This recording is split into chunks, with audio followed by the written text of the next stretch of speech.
Hello and welcome to the July 29th version of the Lifeboat Academy Coordination Circle. And this is a coordination circle that is starting to transition, I think, into our fall planning. And which is a very good use of our coordination time. And just to get things started, we ordinarily start with a grounding and land acknowledgement, grounding in both the conceptual and literal sense. And did anyone want to do the land acknowledgement, or shall I? I can do it. Over to you, Ronnie. I invite you to close your eyes or find a soft gaze, whatever is comfortable, and find a comfortable seated position. You might notice what your shoulders are doing. If there's any tightness there that you could release a little bit. And I invite you to start to tune into your breath, moving in and out of your body. This very reliable exchange of air and energy with your immediate environment. I invite you to feel the weight of your body on the seat beneath you and how your body is held to the earth, to the land by gravity, that ever present force. And I invite you in your mind's eye to see how much of the land underneath the building where you are. See how much land you can see in your inner vision. Notice any familiar landmarks like bodies of water, trees, buildings, animals. And just hold this vision of the land for a moment. Notice all of these different relationships between beings, both alive and not alive. Notice how you are part of this landscape too, exchanging energy through the air you breathe, the water that you drink, the food that you eat, the waste that you create.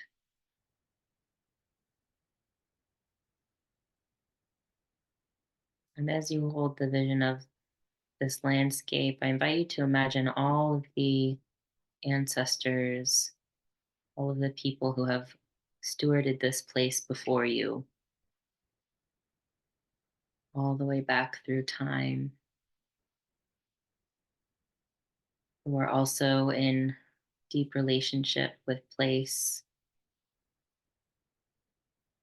And I invite us to cultivate some gratitude and reverence and acknowledgement for these peoples, for the indigenous peoples of the lands where we live.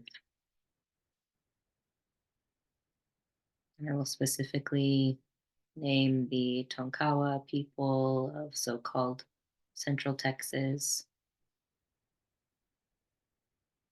and how some of them are still here, how so many indigenous peoples are still being subjected to the violence of colonization and imperialism. They are resisting by sharing their wisdom and their knowledge, and by inviting us into deeper relationship with our landscapes. So, holding this gratitude and this acknowledgement and this interrelationship between all things, invite you to maybe wiggle your toes and your fingers and open your eyes to join us back in the circle.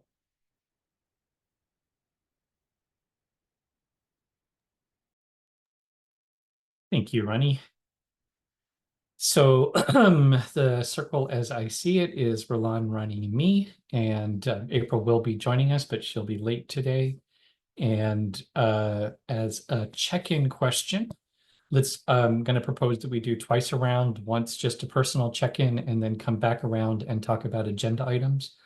And so the personal check-in question, I think, just in honor of the gray, rainy weather that we're having, is how is your weather today, and metaphorical or real?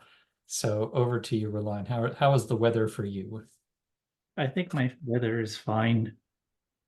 And that's all I have to say, actually. I don't. So over to Ronnie.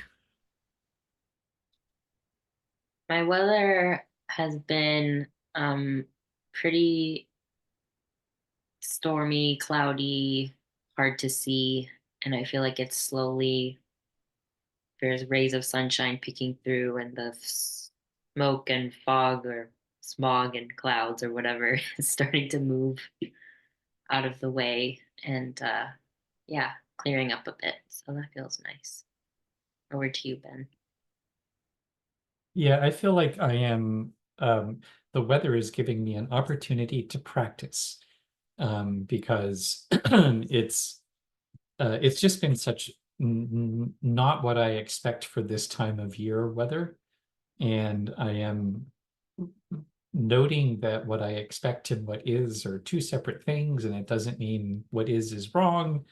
It's just different than what I expect. And at the same time, I totally feel like I'm solar powered, in that it's gray, I feel gray, and then the sun will come out and I will feel sunny. So that's my weather check-in. And once more around, how are you hoping that we use this time together? Is there anything sort of a priority on your radar? Over to you, Roland. I just wanted, since weren't able to have an outreach meeting, there's just an item that I wanted to talk about. And so I am not the caretaker of the outreach, so this is as a participant. And otherwise, yeah, I guess do some our regular updating to keep ourselves and others up to date with what's going on. So over to Ronnie. Yeah, that sounds good to me. I feel like I'm playing a bit of catch up and coming out of a hunker down kind of phase time. So yeah, I'm looking forward to hearing updates and just kind of getting my footing again with where we are, and transitioning into fall planning makes sense. And I'm also like, wait, what? Didn't we just do the charrette? Wasn't it just winter? So I feel a little overwhelmed, to be honest, but that's okay. Practice. Over to you, Ben. Yeah, I too am having that. How can it be the end of July? This is challenging. But yeah, that sounds good to me. And I do have it's sort of an outreach, wrapping up the 6 conversations and thinking about the Connect the Dots Club. So it's kind of updates. But then I want to see if we can push a little bit further into coming up with a plan. I don't think it's going to be that challenging. There's a lot of pieces and parts, but I don't think any of the pieces and parts are particularly complex. So so cool. Let's head over to Asana, and that's, I have to update that. It's not the 15th.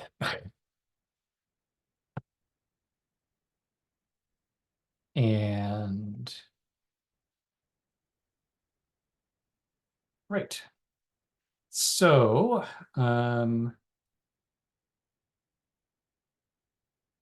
we've done our grounding and check-in. I think let's take a moment to revisit the North Star. And yeah, let's take a moment to revisit the North Star. And then when we talk it through, actually, I'm going to propose, let's do North Star updates and then come back to seasonal plan. And so the updates will give us sort of a basis for looking at the seasonal plan stuff. So coming into the Zelda is, I think, wanting an early walk. She keeps coming in the door and looking at me and being all disgusted. And so let's do twice around on North Star. And as we are moving into the, starting to think about the fall season and wrapping up the summer season, I'm going to propose a reflection type question. What have we learned over the last 3 months about what we're doing together, where we're heading? So what have we learned recently about our North Star? And we'll do two times around for sharing, and then around to reflect on what each of us have shared. So, and you can always pass it over to you, Roland. I think what I've learned is, or one thing that is coming forward for me is with more distributed membership, for lack of a better word, that the focus is much more on the Lifeboat Academy as I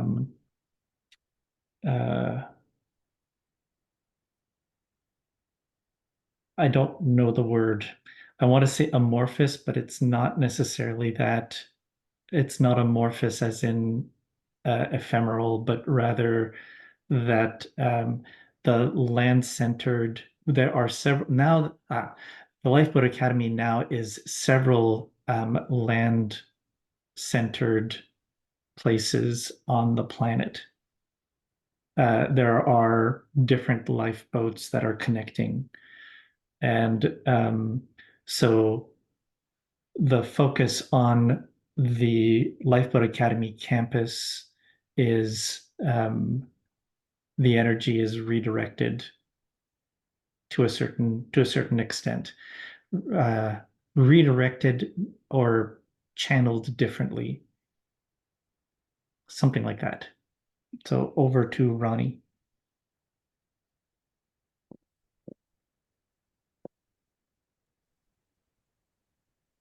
Commitment is a powerful thing.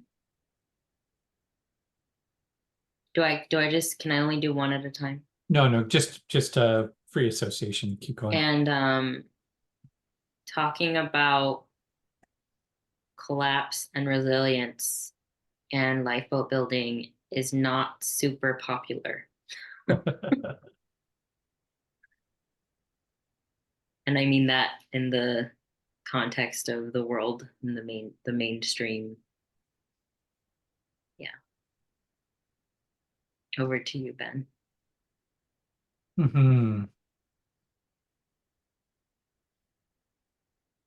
Well, I think, what am I learning?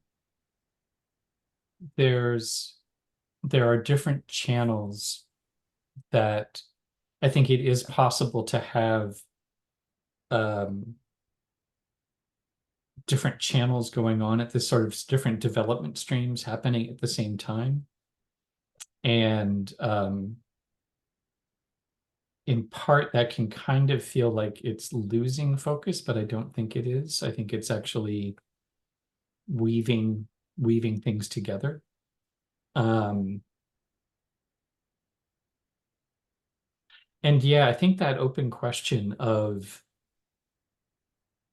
there is so much, I would say it's not just that talking about collapse and resilience is not super popular. I think there is active psychological resistance to it. And a lot of our work is really about how do we relate to, address, work with that resistance. which I think in the moment, I am feeling less frustrated by it. And here locally at the original campus for the Lifeboat Academy, we've been talking a lot about curiosity. And curiosity is sort of the key that opens up things. And I am feeling more curious about that resistance and still needing to experiment with, how to work with it. So yeah, I think those would be my two things: is learning to work through multiple channels at the same time, and that kind of recognition that psychological resistance is a really central element of what we're having to address. So now that we've each had a chance to share, let's go back through the circle. And what are you noticing? What stands out to you? What's popping up for you in what each of us are sharing? So back to you, Roland. And thanks for the notes, Ronnie. Well, I feel like I talked about something completely different than the two of you did. So, uh, you've been talking more about the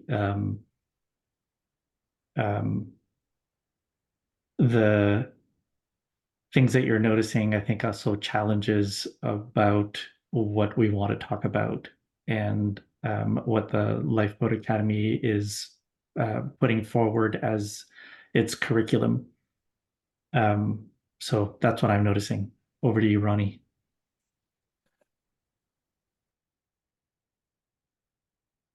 Everything that we're doing is relational, and it's not just in terms of our relationships with each other, but also each of us where we are have all of these relationships that are always changing and growing and shifting and dying and being born.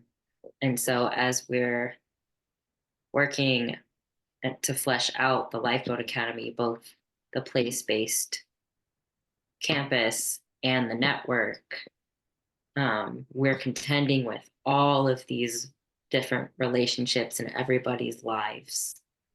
And things move at the pace that they move at. And yes, we have agency in that. But God is change, we shape God, and ultimately God prevails. So there's so much, there's some things we have control over, and there's so much that we don't, and things just happen how they happen. And that brings me back to what I said about commitment, because when we make the commitment to keep showing up, we're saying, yes, I will be there, even though I also have all this other stuff going on and all of these demands on my time and my emotions and my mind and my energy. Yeah, it's a lot. Over to you, Ben. Mm-hmm.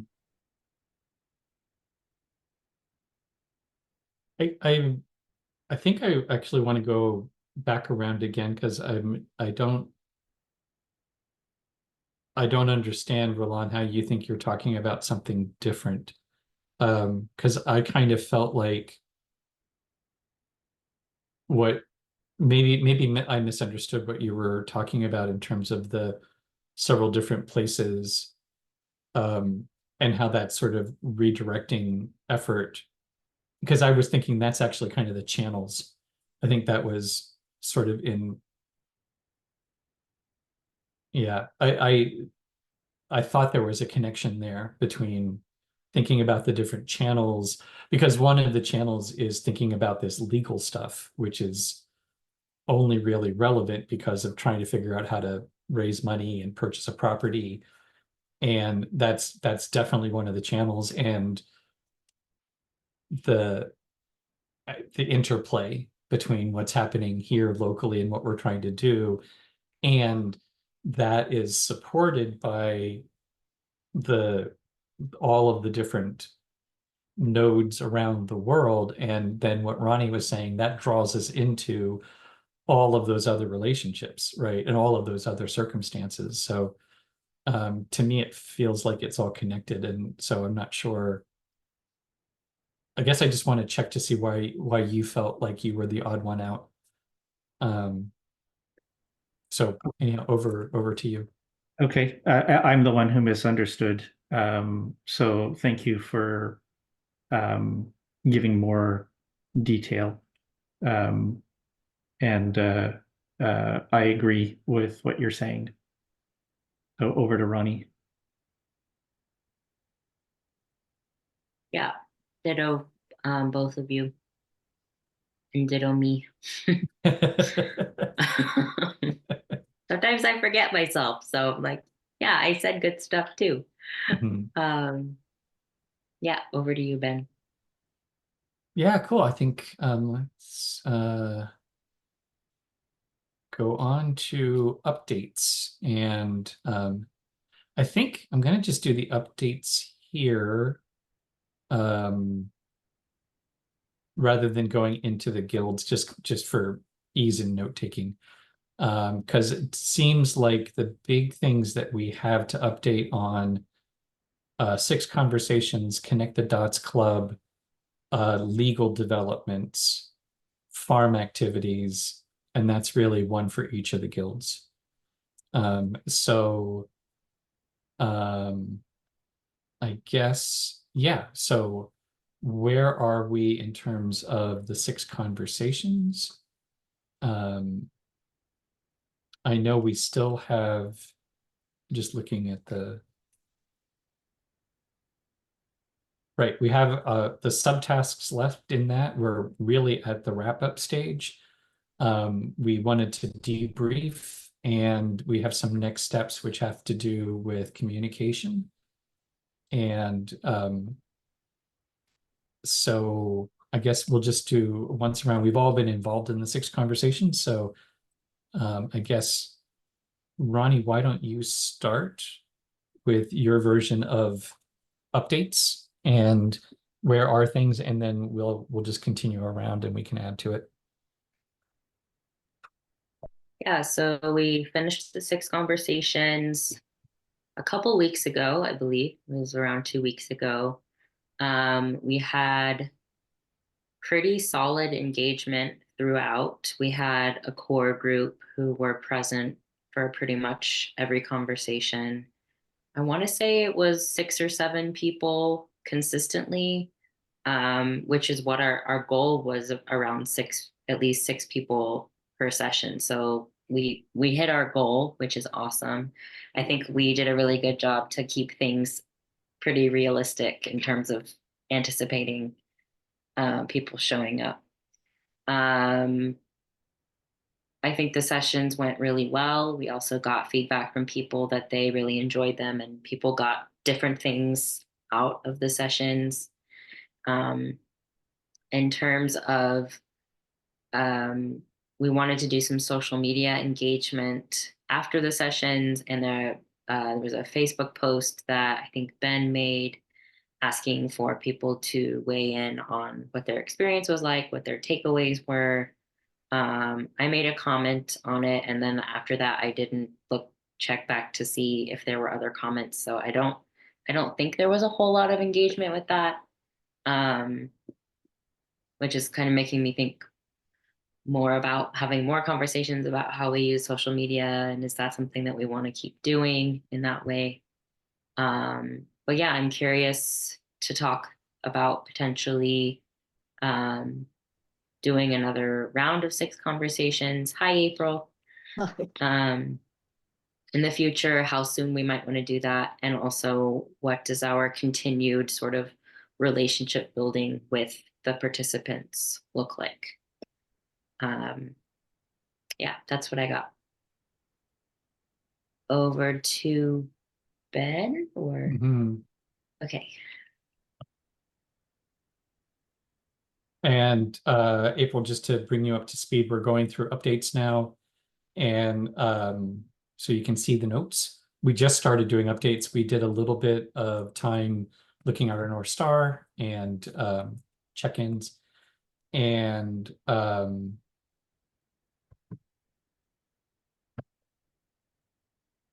Yeah, I think this, I don't know that I really have much to add. I think we had 6 to 7, well, we had the core group and we also had most of our sessions were more than the core group. You know, we had, I think we said something like, you know, most of the sessions, I think we had like 8 or 9 people. A couple of them were less attended, but which was, I think, the right mix, the right amount of people for time. So yeah, I feel like that all went well. I agree on the engagement part and on the social media engagement. There was Roland commented, you commented, and then Roland commented, and that was it. I don't think we got anything from anyone else, but we did get an email response in the invitation to the social media, so that's something.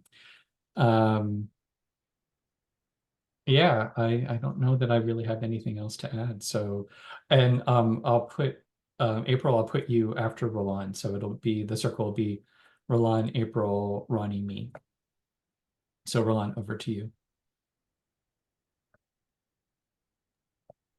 Well, and this is part of what I wanted to bring up in for the outreach. So I'm just going to say it here, that I did notice that there wasn't a lot of uptake on the Facebook, and we had in the email that we sent out to the participants afterwards, we did mention that email comments were as useful, and that because we had talked about wanting to get comments to be able to use as testimonials, or to extract quotes from for as testimonials. So what I wanted to bring up at the outreach meeting that didn't happen was suggesting that we actually send personal emails to the people that we have a connection with, asking them specifically to comment. You know, inviting them to comment on their experience. Anyone who hasn't responded. So either as in an email or on the Facebook post that Ben put up. So shall I pass over to April now? Yes, over to you, April. So are we deciding what we'd like to do in terms of getting more engagement with the sort of testimonials or reporting back from participants? I think at this point, let's so I guess I didn't mention when you came in, April, that so we want to talk about the fall semester and the calendar. So what I'm thinking is if we do updates, then that can kind of fill the hopper, and then we can start to talk when we have all of those items together, we can sort of talk it through more. So I think it's almost like a gathering considerations. You can feel free to put ideas out, but I'm not thinking this is a time we want to go into decisions for that kind of stuff. Okay. I think it would be useful to send personal emails for follow-up. And speaking personally, I need a little bit of following up almost always to make sure I do follow up and that my intentions get turned into a little bit of verbiage. So I think, one more follow-up about people's experiences is useful. I mean, and one of the alternatives to this is trying to do some sort of evaluation sheet at the end of the sessions. And frankly, I would prefer just to give some response like this, like a testimonial response, more so testimonial both to what was how good sessions are, but also then what my personal experiences are. over to Ronnie. During a few of the sessions when we were going around in circles, I wrote down a lot of responses that people had. I wrote down things that stuck out to me. Right. And I kept having the feeling or the thought that some of these would look really cool in a word cloud, Mm, and not necessarily a word cloud that's by how many times those things were said, but more of just a graphic of different little snippets that we pull out that I think are really powerful, like things to do with what does your lifeboat look like and making commitments, and people were struggling with X, Y, or Z.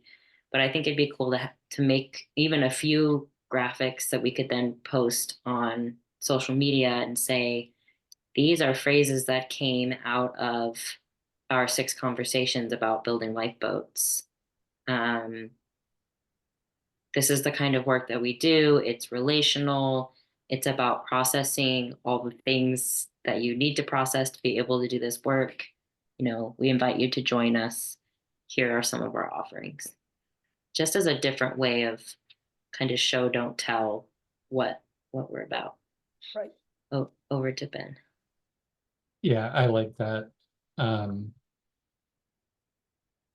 I like that a lot. I was feeling the same about like the evaluation at the end of the sessions. Just I was like, it just doesn't.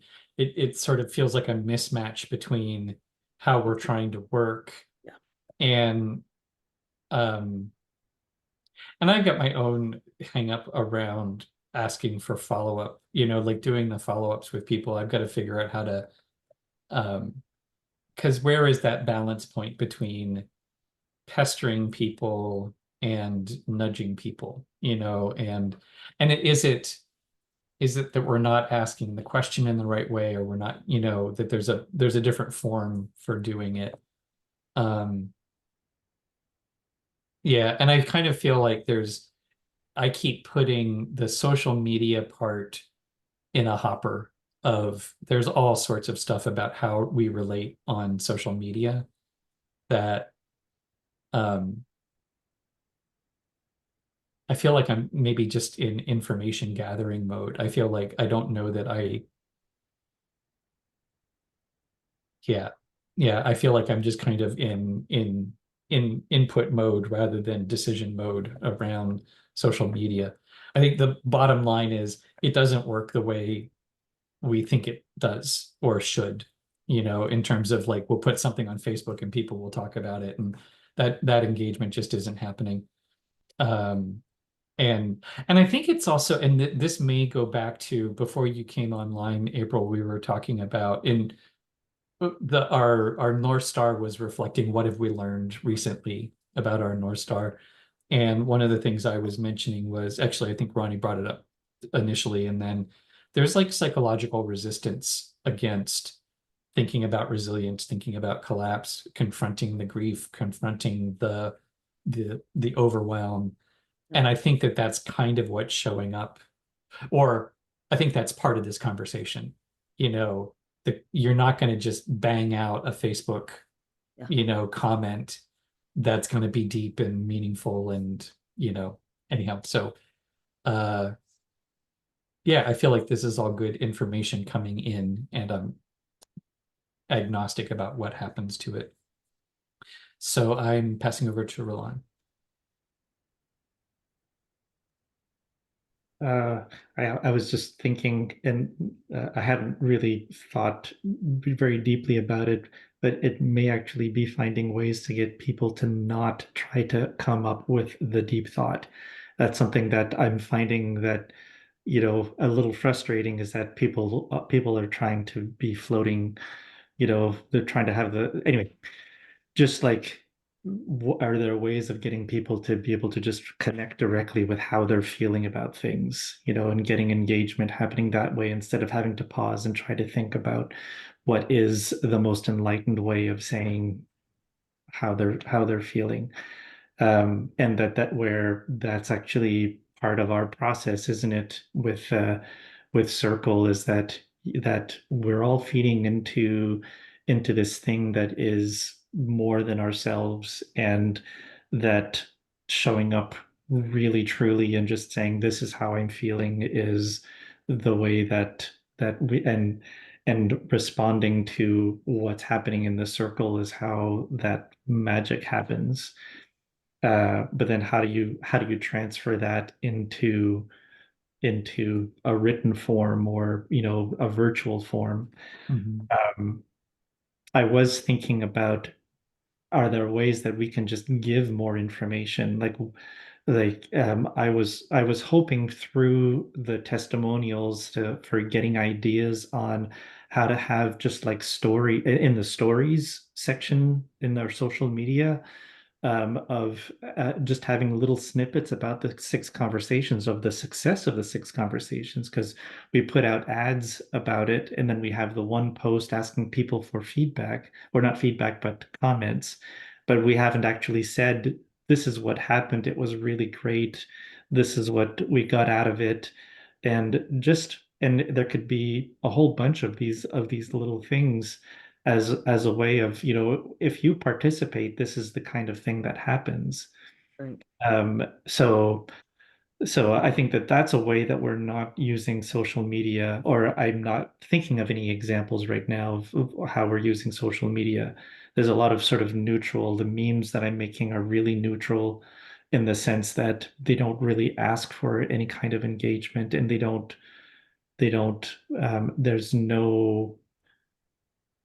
uh, there's no pull to respond to them. Even just being able to say the six conversations work out really well thanks to blah blah blah blah blah blah, and then having people just thumbs up, yay, good for you. But you don't get that kind of pull from memes. We did get a message, somebody making a suggestion for one of the memes, and which I responded to, and the response I got back was that she really enjoys the memes. She likes receiving them or seeing them, but they don't pull people to.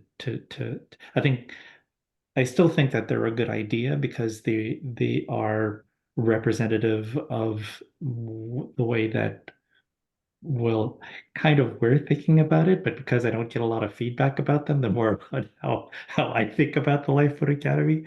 But so far so good. And yeah, so blah blah. I will pass to Ronnie. April. April.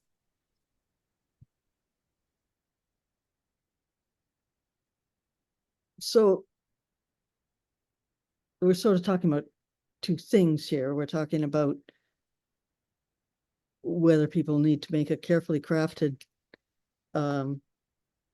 deeper, insightful response to what their experience of the six conversations was, or whether we need to just say, yeah, it was good to be doing that. Hope we do more. Would like my friends to join in doing it, sort of thing, which is a different kind of response. It's more immediate, and it doesn't require the thoughtfulness of a longer, deeper piece, I guess. Are we asking for philosophy or for response of, not quite off the top of the head, it's deeper than that, but it's not as deep as a philosophical response. Are we asking for people to connect the dots during their response, or just to respond to the experience? Over to whoever's next. Ronnie. I keep feeling like there's an underlying tension here around reciprocity. And Mm. like when I think of asking people for their feedback, framing it as like, in the spirit of reciprocity, we'd love to receive feedback from you about your experience. You didn't pay money to do this thing. You participated. It seems like people got something out of it, and we would love to receive something in return for that. And I think that also prompts people to think like, instead of like, what was my experience like and how can I frame it in a very deep way, like, what do I want to give to these people who provided this experience? for me, and who could, like, what could I give from my heart that will really be honest and, help other people know what this was about. And I think that I would love, and I know that I'm hoping that this will be part of our fall planning too, but to really be leaning into how do we ask people for reciprocity more? Not as a way of like, you owe us, but Yeah. this is the kind of culture we're trying to create. And many of us come from a place where we just accept crumbs. We give a lot and we accept crumbs back. And we keep giving and we keep giving and we wonder why it's not working. And I think it's not working because we're not really voicing the need for reciprocity. And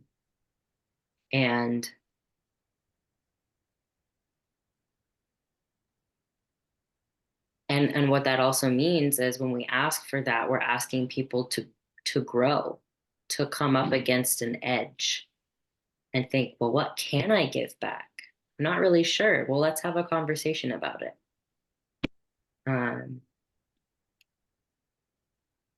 Yeah, over to Ben. Yeah, that's really resonating with me. And I, in a different context, April and I were talking with somebody about walking. It's one thing to talk the talk, and it's another thing to walk the talk. And that's uncomfortable. And not just in this organization, in other organizations, it seems like when there's a little bit of discomfort, people just check out. And so I like that. I like the challenge aspect of it. And it isn't just like because I need something back. It's actually, are you going to show up? I do feel like it makes me think of the 6 C's of modernity that Vanessa Andreotti talks about, and that comfort, convenience, and, clarity. Everyone is just, whether we acknowledge it or not, we go into this kind of, greedy accumulation. Like, I like the ideas, I like the experience, I like this, whatever. And it all comes in. And then as soon as there's a sort of request back, then, well, I have to think about that. So yeah, that's interesting. I am feeling also like we should probably move on to other topics, but I feel like this is really it is an unusually rich vein that I think we're mining. So over to you, Roland. I'm not sure what to add. I also really resonate with the idea of reciprocity, and I think that we've identified that in the past, not in such a focused way, but about how do you ask, and we ask a lot. We feel like we ask a lot, and we're not getting response, and so how do we ask, and so it's an interesting thing. How do you ask people to engage in a reciprocal relationship? Or is it asking, or is it acknowledging that relationships are reciprocal? Yeah. Oh, yeah. I think yeah, I don't want to complicate things, so I'm going to pass to April. Let me complicate things. Is that reciprocity? I think we should begin discussions within the spirit of reciprocity. I loved what Ronnie said about that, and just keep bringing that up this is one of the ways that we think we're working. We're a little puzzled if nobody else thinks that's what we're doing. And it occurs to me that the 7th conversation should be called reciprocity, really. And it's at the basis for communal living or partner living, or trying to equalize any kind of social experience, I believe.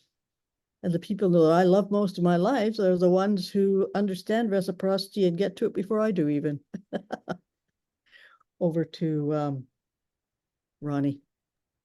I would love to have a group discussion about reciprocity. It could be a navigation session, but including some kind of reading or resource from an Indigenous perspective about reciprocity and what that means and all of the ways it could show up.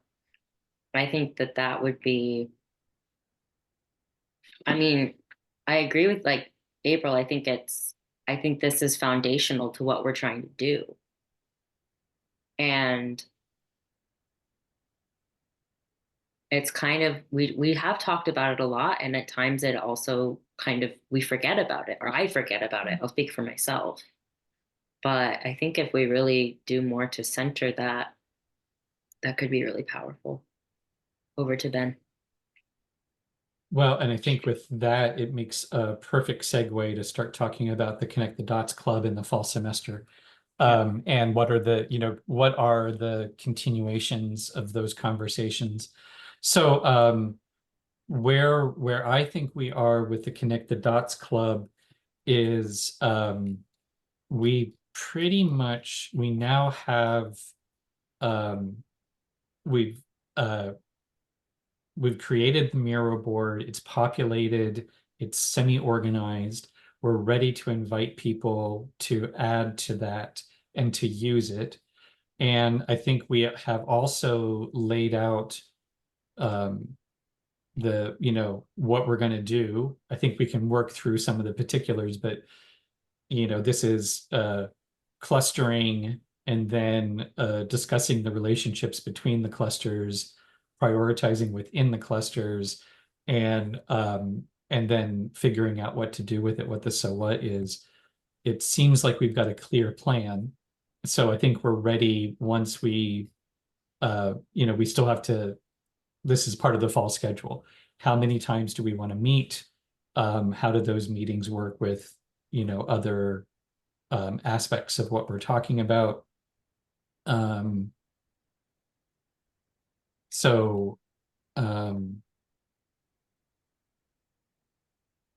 there we go. Yeah, I think that the basic update here is the Miro board is ready to go. I think the phase 2 plan is good enough for, I think we've got the outline. So it's really about setting dates and inviting people into the process. With that, I guess I will pass over to Roland. Anything that you want to add around Connect the Dots Club?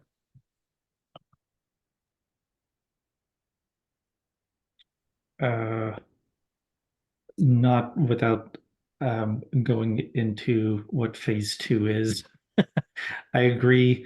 I think Ronnie mentioned it earlier, and you mentioned it about the next step, not just with for the Connect the Dots Club, but also the fall semester. And is there room for more 6 conversations or the similar ilk to the 6 conversations? Ben, you had talked before about different sets of questions. There's the deep adaptation has a set of 4 questions, I think. Yeah. So continuing those kinds of conversations with anyway. So I think I'm generally agreed, and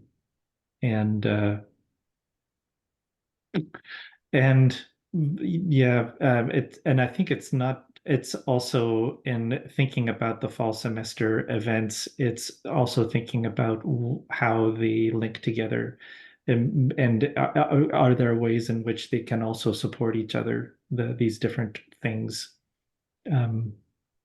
Over to April. Those are good questions from Roland. I'm actually wondering about some basics, like, do we have dates declared for what a fall semester means? Does that mean mid-September to mid-December? And does that mean the first 2 weeks of September are the pre-planning for the launch in mid-September? And then the last weekend that we're active in December, we have a small party to wrap up, create a ritual of some kind for the end of semester. And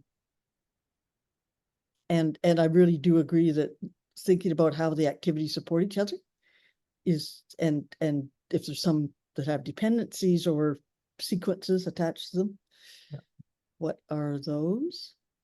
And it's becoming real now in my mind that there actually will be a fall semester, and that we have something to put on a poster or a calendar or whatever. Over to Ronnie.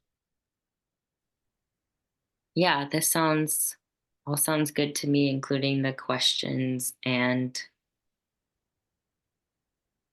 I had another thought occur to me, which I don't, there's all these ideas of other things we could do. And I'm wondering, do we put it out to our network? Is there something you would like to facilitate for the Lifeboat Network? I might be offering the Good Grief Network program in conjunction with the Lifeboat Academy, or making it available to people through the Lifeboat Network. Are there other things that people might be interested in offering as well? Or at least promoting, we could promote to our people for them. Yeah, it sounds like the dots are connecting around the Connect the Dots Club. So that's cool. I have nothing else right now. Over to Ben. I don't have anything else either. Is everyone feeling good about Connect the Dots? Anything else to add? All right, cool then. The update on the finance and legal is we're continuing to refine how we want to actually establish the legal entity.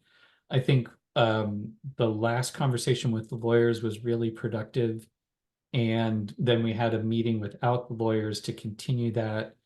And I think, I just before this meeting sent out an updated schematic and an updated diagram of what the legal entities might be. And actually, I think I'll share it here. So basically, the left-hand side here is just conceptually, there's phase one, which is hopefully getting funding for the first campus of the Lifeboat Academy, where we're connecting the social impact investors, the people that have material resources, financial resources, and the support of the Lifeboat Academy to bring together a group of lifeboat builders, that would be us, and a property, that would be here, to actually develop a local lifeboat that would operate like a multi-stakeholder co-op that would bring together a number of different community groups, or demographics in making the lifeboat work. I feel like this is really kind of getting at that reciprocity question too. It's sort of part of the question is, how do we get people to show up and actually see their role in it? And ultimately, what we're aiming at is where there are multiple local land-based, place-based lifeboats. They can have all sorts of different configurations, but they all involve a physical access to physical resources, where we are developing physical resilience and community resilience at the same time. They operate like a mutual aid network within the lifeboat network, and that they are leveraging more resources that can be used to create more lifeboats. And in terms of one of the things that sort of became clear in the conversations with the lawyers is that there are different options, and the options depend on the appetite of the investors. And basically there's a way of setting it up so investors have their assets protected, their liabilities limited, and it's really clear and simple how they're involved. And that could be giving a loan where they get interest and it's like a mortgage. So if we don't pay the loan back, then we lose the mortgage. Or there can be a greater level of integration of the investors where they have, if it's a loan, the assets are protected, but it also means they have no say in the operations of the organization, right? They're just like the bank can't come in and tell you what to do. And so they don't have as much say, but they have protection.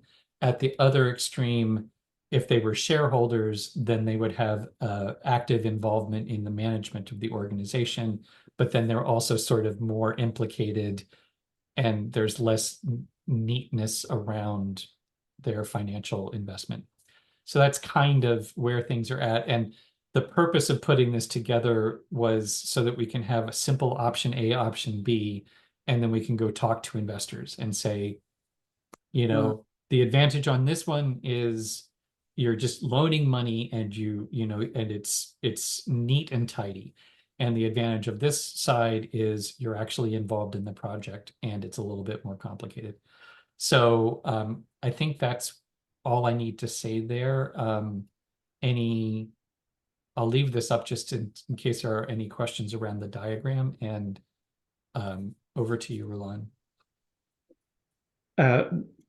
No questions to you specifically, just that I am, this is because we've been pushed through the conversations that we've had with the lawyers, and I'm really curious to see this presenting this iteration. This has gone out to the finance and legal guild, and so I'm looking forward to seeing how it's received. If any of the questions that come up will elicit any change. So at this point, I am curious. Over to April. I'm curious about the same things. I'm also curious about what exactly it says in the circles because I can't read them on. Okay. Right. Okay. Okay. And yeah, here, this is mostly a repeat. Yeah. And the call outs really just provide a little bit of, so the qualities and characteristics of the kinds of investors we're looking for, that's what this is. The role of the Academy as a kind of peer support system, the nature of the impact bonds as performance-based and triple bottom line. And for the land co-op, it brings in why the fair share footprint is important as it's a way of kind of equating different lifeboats. It's having a standard shares are based on a fair share footprint, so they're all comparable. So I think that's all. And then over here, this is again, the possibility is that the social impact investors, if it was a separate legal entity, would be a B Corp. The Lifeboat Academy would be a nonprofit.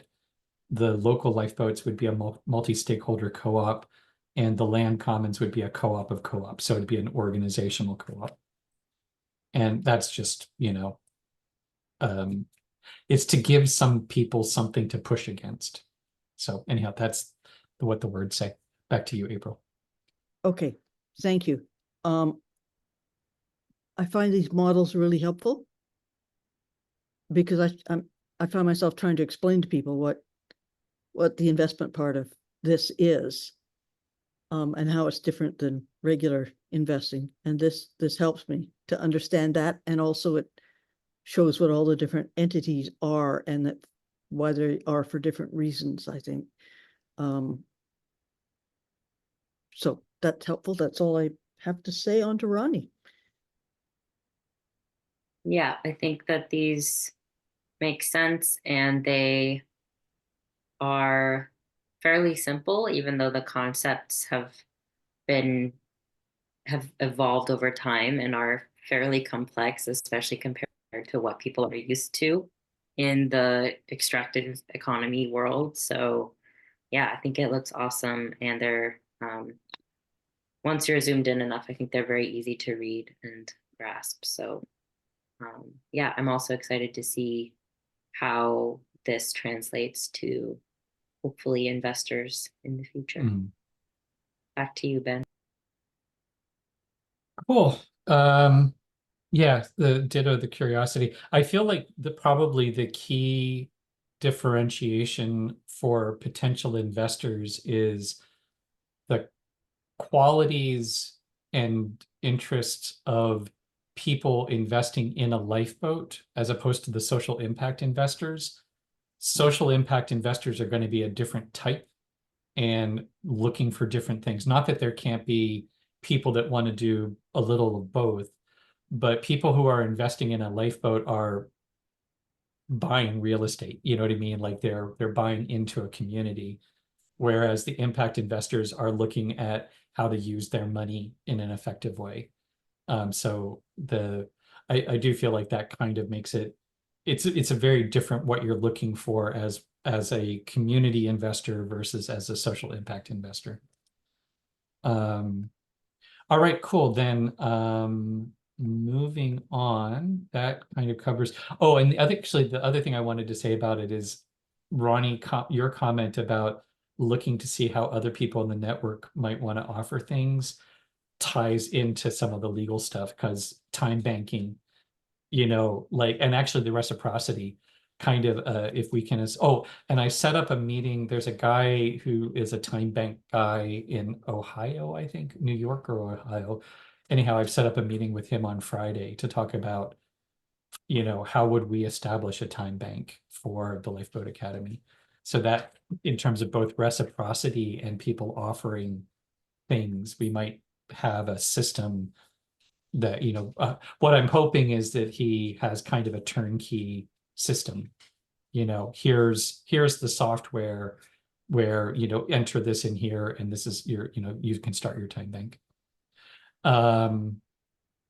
All right, cool. I don't know if we want to say much about the farm activities. We're keeping on, but we haven't had woofers for the last week. And so everything's a little bit slower. And but I think we're continuing on with gardens, and we've started to organize the workshop, which I'm really looking forward to, because everything, since we haven't had a workshop space, everything it's entropy, everything just sort of dissolves to there's just tools a little bit everywhere and nowhere. So anyhow, that's kind of, I think, our big project for the week. Roland, anything you want to add in terms of actual farm stuff? Just experiments with late summer, fall seeding and planting is ongoing. Over to back to you, Ben. Well, and I guess any questions or comments, April or Ronnie? Hearing none. I'm doing some too. I currently have basil and parsley and cucumbers and tomatoes sprouted, and peppers germinating, and Do a you bunch of winter? flowers. We can grow stuff well into and through the end of October. It's so warm here. So I'm basically planning my fall garden, and then depending on the winter, if we don't have a hard freeze, some things will survive and continue. Oh. So I'm going to do greens too, just to see. But yeah, that's all. Cool. I just wondered what the dinners are consisting of these days, both for Ronnie and for for Penter. Is it big in greens and like or tubers or what? I'm actually wondering, do we want to talk about the fall semester at all? Because we Yeah. have an Yeah. hour. Yeah. So, or do we just want to table that for a guild meeting? So, no, No, okay. please. So I would at least I would like to get started on it. I would love to tell you what we're cooking, and I feel like I will do that another time if that's okay. All right. So speaking of the fall schedule, what I have done is, and I will put the link in the chat. Come on, give me my little screen. There we go. So link to the Miro board that has the fall. Basically, I just used the Miro calendar templates, and I started to create post-it notes and color-coded. So we've got guild meetings, coordination circle, seasonal planning, Connect the Dots Club, the 6 conversations, navigation sessions, webinars, outreach, and holidays. And I pre-populated, given our current guild schedule. So I've got the holidays, the guild meetings, the coordination circles. I don't have for the Farm Guild or for the Governance Guild because we don't have regular meetings set for either of those. But that we talked about adding back in the Governance Guild in the fall. And then likewise with some of the outreach and some of the webinars I created and like for the Connect the Dots Club and things like that, I just created a bunch of post-it notes as placeholders, as starting points. So what I was thinking is that we can just this can be a work in progress, and actually maybe I'm gonna propose, since we don't have a lot of time, that maybe we start by talking about how do we want to populate and update the schedule. What do we want to, what makes sense to do right here, right now, before we leave the meeting, and what can we do outside of the meeting? And I'm gonna add to that, I'm thinking kind of gathering consideration style. Since this is the first time we've done something like this, maybe we just start with kind of going around and one thought at a time, and we just kind of go rapid fire and we see what we come up with. So I guess the first round is, how does that sound as a process? When you want to make any amendments to the process? Over to you, Roland. That is, I like the process. I like the suggested process, and I'm remembering that there was talk earlier about it being helpful to get reminders. And if that's the case, then what does that look like? Over to Me? Yeah, the process looks fine. I like the remindering idea. It's the only way that I'll get connected with what I need to in a timely way. I have to say that all of a sudden I'm now panicked that this has become real and we're getting dates whacked down onto a set of calendars. And I'm looking at my other calendar and sort of going, oh, right. So I, for one, will have to take this away and also integrate it with my other calendar. That'll take a while to do that. On to Ronnie. Yeah, the process sounds good, and I think there are a lot of unknowns, but I'm curious what the results of the navigation session poll have been, because maybe that's something that we could decide. We haven't sent it out yet. Oh, we just drafted it. Yep. Okay, well, I filled it out. Okay, okay, over to you, Ben. Yeah, that's one of the things that I had high up on the list here is follow up from the 6 conversations. So inviting, and I just plunked them in. They're not actual, but early on, inviting people to the Connect the Dots board, inviting people to the navigation session. I thought we'd probably want 2 invitations to Connect the Dots, like one to the board and one to the actual events whenever they are. So yeah, I feel like that's, I guess, if I'm interpreting the reminders correctly, I think that's also our social media, the pink post-its. We can now have a little bit more coordination around what we send out in emails when. So yeah. So I guess we're all agreed on the process seems good. And I actually am encouraged by your sense of panic, April, that that there's a level of reality to it. So that's good. There's always that rule of thumb. If it doesn't make you a little bit anxious, you're probably not at the right level. So that sounds about right. So back over to you, Roland, for any thoughts, considerations around the schedule itself.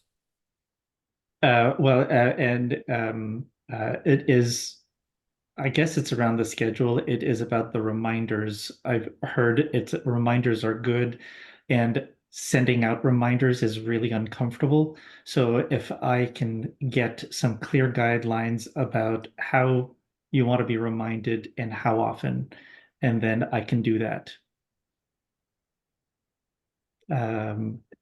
What kind of comments are you looking for in terms of the actual schedule? I think, what do we need to talk about now and what can we do offline? So Okay. as we're populating this, what are, our, I feel like once we have the post-its, then it's a matter of figuring out where the post-its go. But have we brainstormed all of the post-its?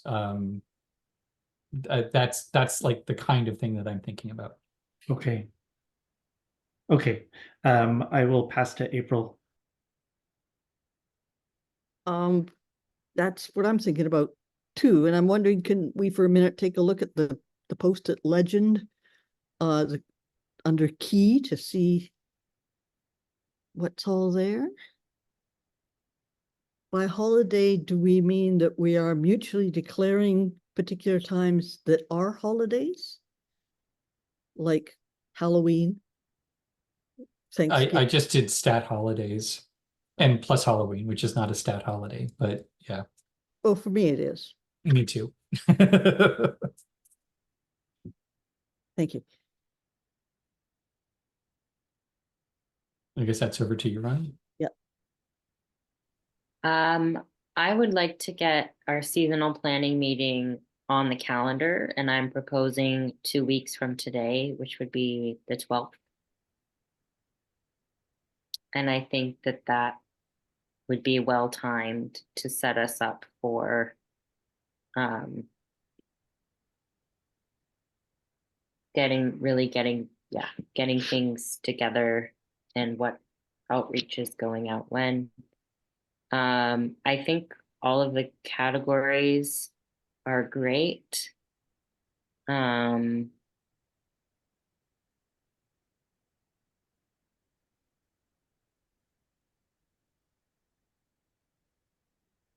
not really sure where else to go with it.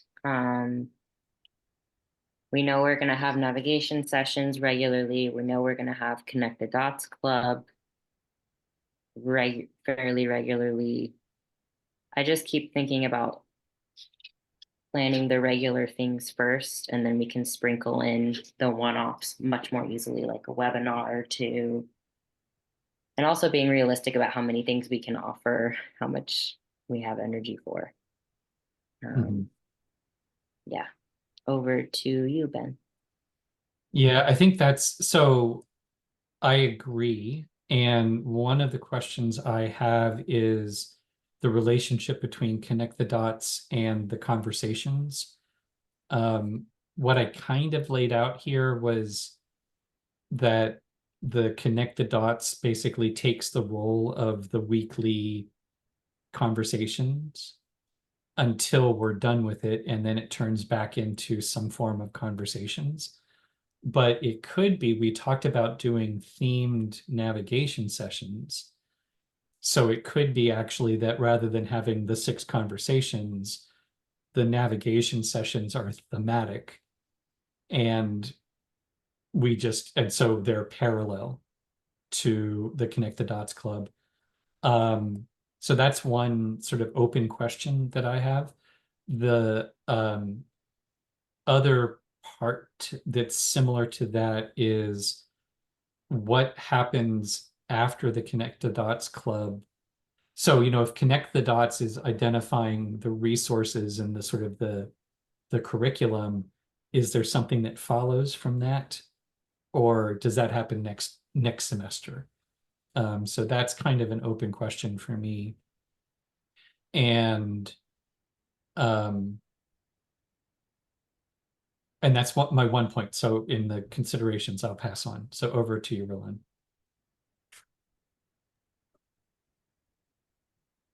Yeah, I'd forgotten that we had talked about the Connect the Dots being the successor to the 6 conversations.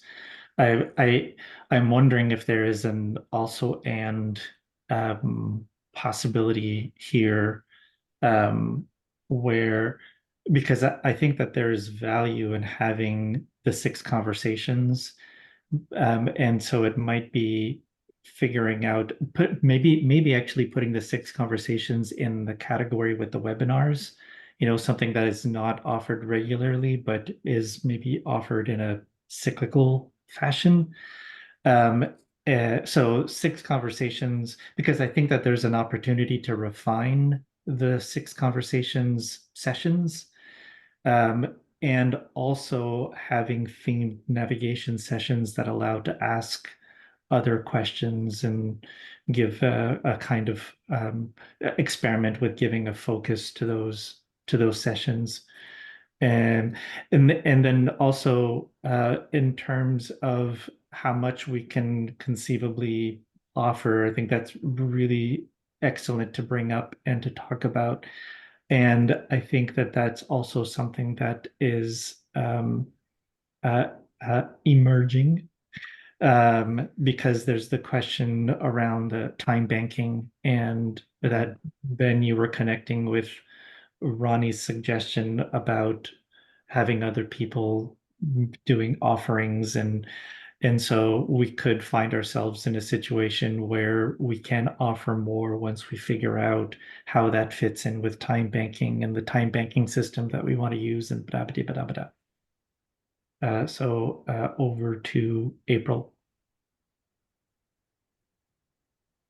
Yeah, I'm getting the feeling that using a time banking system that maybe we find out about it, but don't actually start using it till next semester. So I think there's a lot going on already. I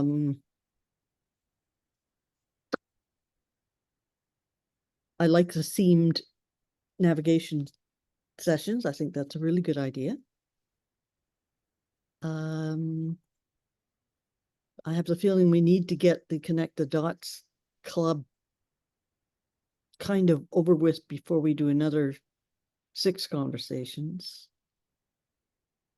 And I think there is something beyond the, once we have the so-called foundation for the curriculum, then we need to decide what the heck does this imply, different courses then, or different formats for using the things that we've identified as being foundational and key.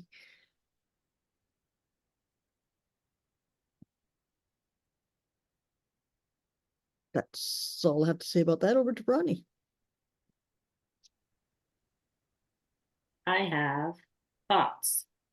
I think offering the 6 conversations cyclically is a great idea. And I actually think that having multiple series that we offer cyclically would be really awesome. Like I could see the deep adaptation series being really great over winter because Mm. it's very much like, what are we leaving behind? What are we taking with us? It just feels very winter hibernatory to me. Hmm. And also offering them, seasonally would give people something to look forward to. Oh, I missed this one, but there's this other thing being offered in the fall, and then there's another opportunity in the spring. Um, I kind of agree about the time banking. I'm wondering if it's like, what is the short time banking experiment that we start with, which is maybe having people tally the hours that they give and the hours that they receive as sort of a reflection exercise, thinking about reciprocity. So, not necessarily instituting a system right away, but just starting to get in the habit of thinking about it that way. Um, and then with the themed navigation sessions, I think that's a great opportunity to invite people to facilitate on a topic of their choosing, something that they are passionate about or interested in. Obviously, we're not going to be like, yeah, do a navigation session on the three-toed sloth. That's like kind of weird and esoteric, but like something that feels relevant. But as a way for people to tally some hours of giving back to the network, um, also to develop skills for facilitation and all the things that we talk about. Um, I think that's everything I had. Over to Ben. I wonder about the relationship between mentoring and the navigation sessions. In the original conception, really the navigation sessions worked as the sort of the mentoring because it gave everyone a chance to do a check-in and talk through things. But then, Ronnie, you had that idea, which I quite like, about inviting people to develop a kind of a seasonal plan for themselves, personal development plan.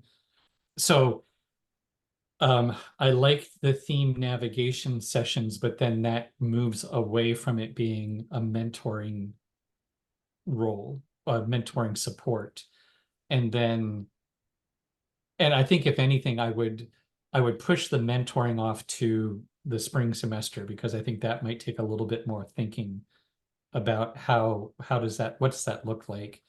But I like the idea of maybe is there a mini experiment for the fall that we could do around the mentoring because and then my feeling about the time banking, I can see how it can get too complicated, but for me, this is the reciprocity thing. I think it's a way of making a concrete way that people can acknowledge what they're receiving. And so, yeah, I like the idea of if there's what's the lightest thing that we could do that invites people. It's a little bit for people contributing their time, but what I most want is for people acknowledging what they've received, as a starting point. And creating some structure that allows people to acknowledge what they've received. So I feel like we're almost at an hour and a half, and so I want to figure out how we can sort of wrap this up.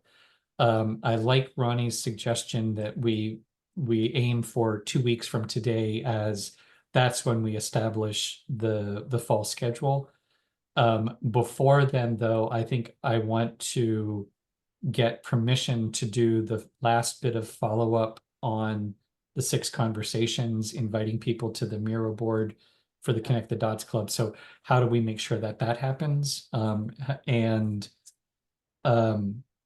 how do we task out what are the concrete action items that we need to do to get ready for, to have a schedule? So those are the questions that are in my mind right now. Over to you, Roland. I really like that the link with reciprocity um, would be made with the time banking, and I really like the idea of having it as a mindfulness exercise. Mm. And curious about how that can actually be framed in the invitation. Or would we want to frame it that way? I think it could be really interesting to frame it that way. I have so a couple of things. One, I still don't know what's expected in terms of reminders. I'm willing to do it. I just need to know what is the respectful way of doing it, and then I can follow those guidelines. I'm also wondering about if we start inviting people to make offerings in the time banking light version. What do we have we written down somewhere the process of how, how do we pick, how do we do that? And yeah, I think that's all I got. Over to you, April. I think I had the same questions. I also really like making reciprocity more explicit and in an invitation to actually say, what have you been given? And certainly if there's some sort of matrix for a time bank where you have stuff in columns that you add up, or, deposit and take out, then having the first column being what I have been given. So that is the first piece to consider is I've received some stuff that I have not yet completed the loop on giving back to. I just think the more explicit we can make it and have stuff not taken for granted, the better that is. That's all I have to say about that. On to Ronnie. What about reminders, April? How do you want to receive reminders? I want to receive reminders 3 or 4 days before things are going to happen by email. Over to Ronnie. I think the themed navigation sessions could work great for mentoring. I don't think it really matters what the topic is. It's really just, here's the topic for this week. Here's the process. Facilitate. And as part of the mentoring, we could say, is there a topic that you've been exploring in your own development that you'd like to bring to a navigation session? Okay, that sounds great. Let's do that. So I think there's a both and there. And, part of the coordination circle or the outreach or the mentoring, whatever, one of those meetings could be, what is our topic for this week, or what's our topic for next week? Yeah. And then the other thing I was thinking about is before next meeting, before the fall planning meeting, could we think about what webinars we have that we'd like to offer this fall? I know at the very least, the 5-step DIY lifeboat webinar, because we already told people at 6 Conversations that we would be offering that. At least one this fall, possibly 2.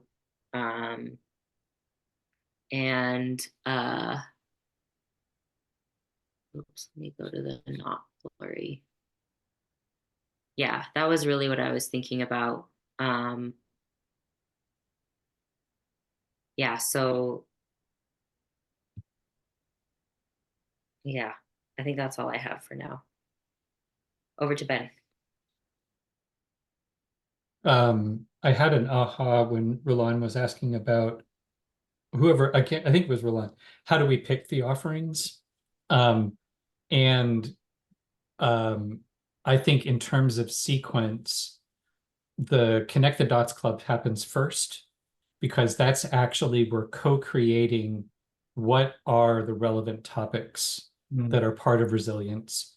So it's not us establishing it, it's actually a co-created process where we say, and that's, how I'm seeing this is like, there are some bubbles. There's the practical skills, there's the facilitation skills, there's the intrapersonal skills, there's the economic, kinds of things. And then anything that's on the Connect the Dots board it's fair that those are topics that we would entertain. Right. And so kind of the Connect the Dots and I think that's actually one of the conversations is what's the criteria for a resource to be, well, actually, I think I think that there's a connection between badges and Connect the Dots Club, and that a badge then anyone can offer a skill that's a badge. And if we don't already have it in our repertoire, then that gives us a process. You have to be able to, how do you demonstrate that skill? How do you, because it's shadow and be shadowed. So you would actually have to demonstrate the skill, and then other people, you could, mentor other people to take on the skill.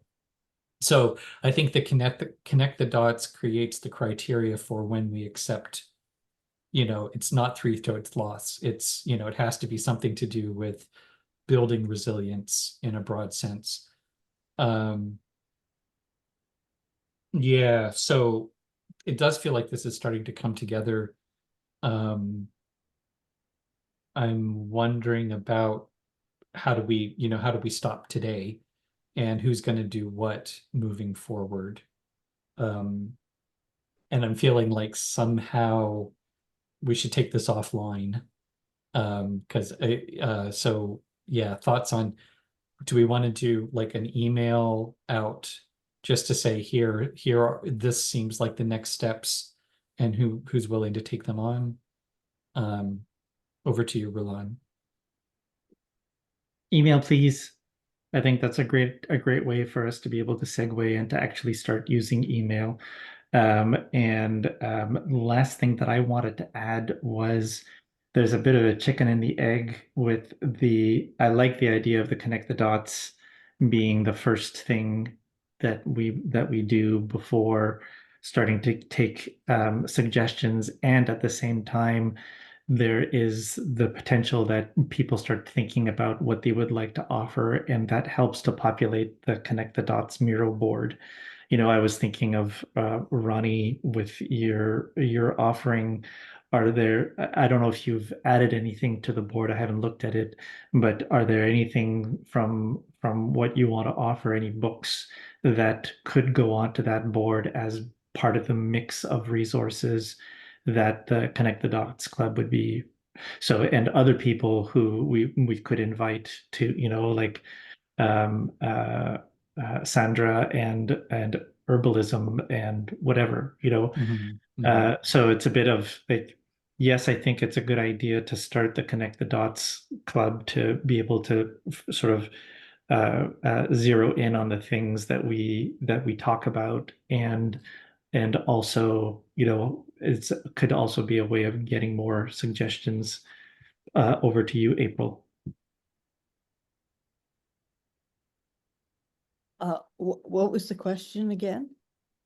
Was it Wrapping up? How do we Yeah. move towards closing and email? So I am willing to take on sending out an email with, I think these are the next steps, and who is willing to take them on, and are we missing anything? So I can get that started. That's great. Yeah, that makes real sense to me. Over to Ronnie.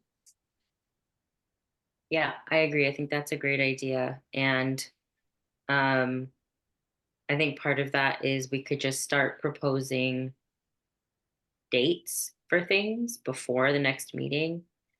And then at the meeting, we could say, here's when navigation or whatever, we're doing a poll for that, but here's when the webinar is proposed. Here's when Connect the Dots is proposed. Does this work for people? Yeah. And then, so we're not going to be starting scheduling from scratch when we get to the meeting, because that's always a big old pain in the butt. So that's all I got. Over to Ben.